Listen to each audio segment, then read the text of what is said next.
United States of America. And I don't care what Elon Musk is doing behind a presidential seal. In this country, we hate Nazis. Kind of like a foundational defining thing. Two of probably the most foundational defining things about American history is that we beat the Confederates and we beat the Nazis. And I don't know what side people may be on today, but I still am not rocking with anyone sympathetic to Nazis. And I will do that until I am 6 feet in the ground. Like, kind of foundational to me as a human being. And so if you're cool and want to defend the Sig Heils and the Nazi salutes, all the whatever you want to do, that's on you. I'm on the opposite side of that. I'm not with the Nazis. How about that? I mean, but it's very important for us. Throughout the entirety of the Biden administration, Republicans cried weaponization of government because Donald Trump was rightfully convicted of crimes that he committed. And now that Donald Trump is president, all those people so concerned with weaponization don't really care about Kash Patel's enemies list or Donald Trump wanting to go after his political opponents, or the latest example of how unhinged this dictator Donald is threatening to deport AOC, yes, Congresswoman Alexandria Ocasio-Cortez, because she is calling out how absurd and immoral and really just broken his immigration policy is. And we are going to get into all of that and the response from AOC. But before we do, if I could quickly ask you to leave a like on this video, and if you haven't already, and you enjoy our channel, to hit that subscribe button. It goes a long way. And it really does mean a lot to me now. I think it was a couple of things that AOC said, certainly about immigration, but also about how dysfunctional Donald Trump's government is, that got him and his stooges so upset. So before we get into AOC and Trump's response, I want to check out 2 clips that got him so upset. We should be very clear with the American people that the House is governed by a Republican majority, the Senate is governed by a Republican majority, and the White House has a Republican president. And if they want to pass their agenda, Republicans need to conjure up the votes for them to pass their own bills. Because frankly, unless you're a descendant of slaves, or if you're indigenous, or a descendant of indigenous people, like we are in this. We are all descendants of immigrants. And them's just the facts. And there's all these people that talk about coming here the right way, coming here the right way. The Trump administration shut down the CBP1 app. They shut down the doors for people trying to, quote unquote, come here the right way. And so the whole reason we have a one of the big reasons we have a quote unquote, border problem is because we shut all the doors. And so when you shut all the doors, when you don't create a path to citizenship, when you make it impossible to be documented, people are going to be undocumented. And so the solution to this problem, when we have so many American businesses saying that they need workforces, when in fact sometimes a lot of the reasons why some things are expensive is because we don't have people working and able to produce these things, is to actually, you know what, like maybe a lot of these towns that have been like really vacated and are empty, maybe they need people in them. I wanted to play both of those clips, not only of AOC talking about the government shutdown, but also the clip from the Instagram Live we covered a few days back, because I think they're both equally important, pointing out why Donald Trump and his stooges, as we'll see, are so upset with AOC on the government shutdown. It's ridiculous that reporters continue to ask Democrats about this looming shutdown, like we have anything to do with it, like AOC is the one in the majority, not Republicans. Why do we have to bail them out? Why is that the idea that everyone has, that that's how government works? Republicans can screw things up as much as they want. Democrats bail them out without getting any credit. It's a ridiculous notion, but on what AOC had to say about the immigration policy, Donald Trump, I completely agree. It's not that it's overwhelmingly popular. It's not. People do not want their communities ripped apart. It is impractical to spend the billions of dollars it will cost for Donald Trump's mass deportation plan and the potentially trillions of dollars of damage it will do to our economy. People do not want this. It is unpopular. It is immoral. It is wrong. And in so many cases, it's illegal. Donald Trump's stooges and the local law enforcement carrying out this plan have detained American citizens, veterans, because they're racially profiling them. And it's the reason why AOC has now started holding webinars advising people in her congressional district on their rights. And it's what triggered Trump and his stooge Tom Hallman to be so angry. And you can see that in this clip right here. But, Tom, you got AOC out there, Alexandria Ocasio-Cortez, Congresswoman, putting out a webinar, doing a webinar to help illegals avoid, I guess, apprehension, giving tips about how to continue to remain in the country and ultimately game the system. And I sent an email today to the Deputy Attorney General. At what level is that impediment? Is that impediment?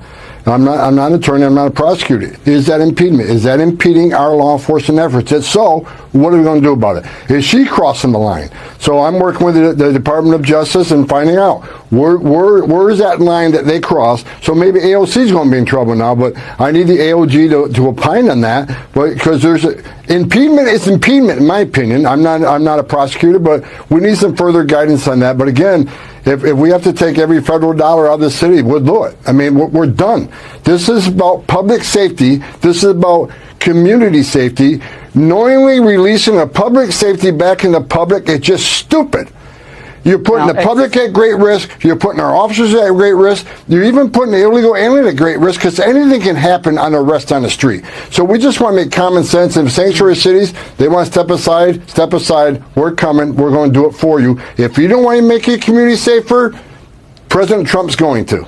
Well, and everyone, blue cities across America, get ready. Tom, as always, thank you. All right, Democrats, derangement. So we are now threatening members of Congress, saying that we're going to look into them. They're starting to investigate AOC for this, by the way. Again, like I said, weaponization of government folks. Not too upset about that. For some reason, I wonder why. I wonder what's different this time. But saying that they're going to deport her, which now the call being made by Laura Trump and other members of the Trump administration, deport AOC, like think about that. That is what they're saying for advising people on the rights they have when approached by these ICE agents or local law enforcement. It is entirely absurd. It is ridiculous. And it's the type of intimidation that Donald Trump wants to bring to his presidency as what it's really all about. He's operating like a mob boss, but AOC will not be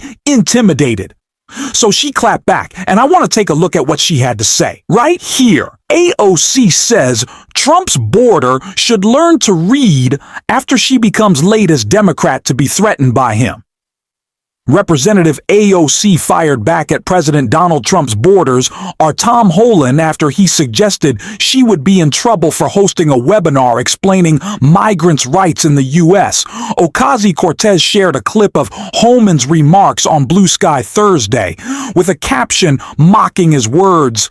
Maybe she's going to be in trouble now. She mocked Hinn's threats in a post on X. Maybe he can learn to read. She added the Constitution would be a good place to start, as man threatens lawmakers. His agency appears to be falling behind on the Trump administration's promise to execute the largest deportation operation in U.S. history. ICE agents have arrested some 21,000 people in November under former President Joe Biden, while the agency has only arrested some 14,000 people in Donald Trump's more than 4 weeks in office, Axios reports. I certainly think that the failures of Donald Trump's mass deportation plan, which is great, I've mocked it a little bit in the past, that this plan is kind of falling apart.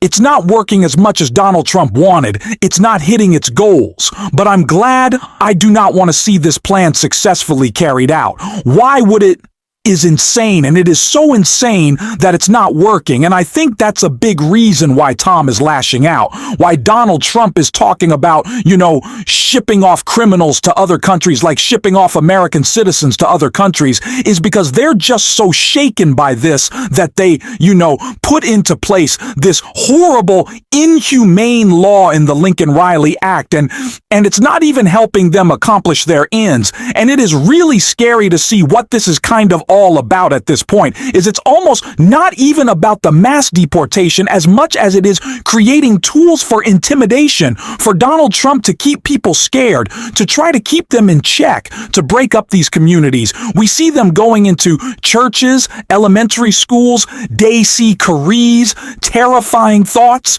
and it is the reason AOC had such a great call out of this horrible act. Laken Riley Act right here. Mr. Speaker, I want the American people to know with eyes wide open what is inside this bill.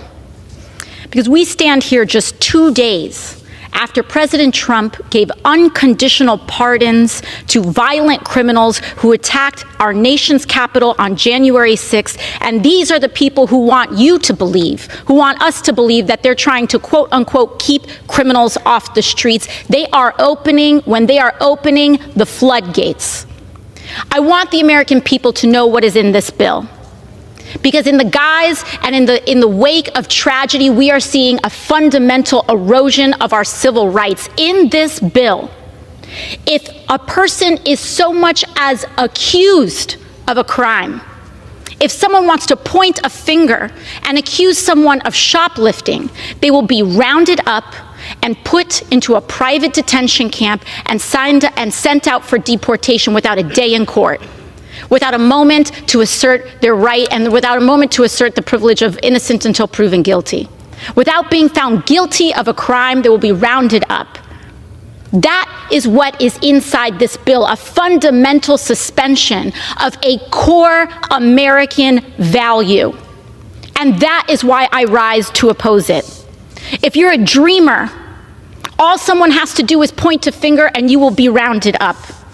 And we have seen moments like these happen before. In the Patriot Act, in the wake of the travesty of 9/11, a fundamental suspension of American civil liberties. That is what we are seeing here today.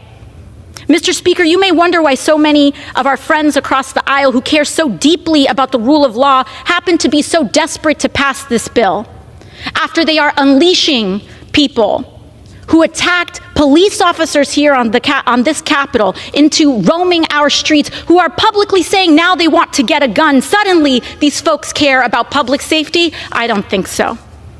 Look no further than the price tag of this bill, $83 billion. They know that it can't be paid for. They know that the capacity is not there. And you know what will be there? Private prison companies are going to get flooded with money, who give this money, no doubt. I want folks at home to look.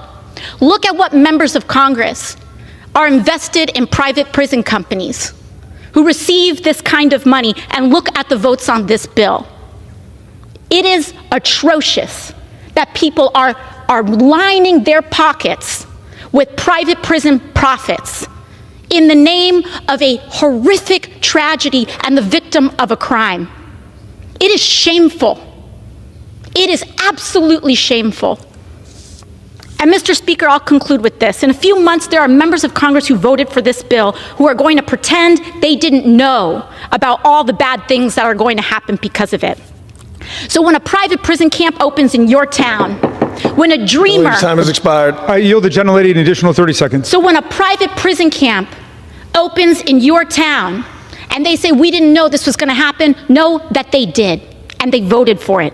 When a dreamer is disappeared from your classroom, when the President of the United States destroys what is left of the Constitution as he's announced in this attack on birthright citizenship, they will all say, we didn't know this was coming. And I want the American people to know that they did. This vote represents it. And with that, I yield back. Thank you very much. Donald Trump wants to be operating like a mob boss. He wants to be operating out of a place of intimidation. He wants to be making people afraid. It's the only way all of what he does works. It's the only way he can try to enforce this strength that he knows is fleeting from him. It's the reason why we saw Donald Trump just a couple of days ago say, no, J.D. Vance is not my successor. It's the reason Donald Trump is floating a third term. Donald Trump is a lame duck president. He knows his power is wavering. He loses more and more of it. Every single day, his Republican Congress is inept and incompetent and can't get anything done. They might shut down the government because even as a majority, they're so stupid. He knows that he needs to try to intimidate people and actually weaponize the government to try to get anything done or to try to maintain this position of power. He has to operate from over all of the Republican Party to keep his stick moving where it all falls apart. And so that's why it is so important. We continue to poke and prod and call him out and always push back because it's just chipping away. It's all going to break apart at some point. And when it does, it'll be beautiful. And until that, we're going to be calling it out every single day. And if you want to support that, as always, you can hit that subscribe button. You can leave a like on this video. And if you stuck around to the end, you drop a blue heart in the comments. And until next time, I'll see you soon.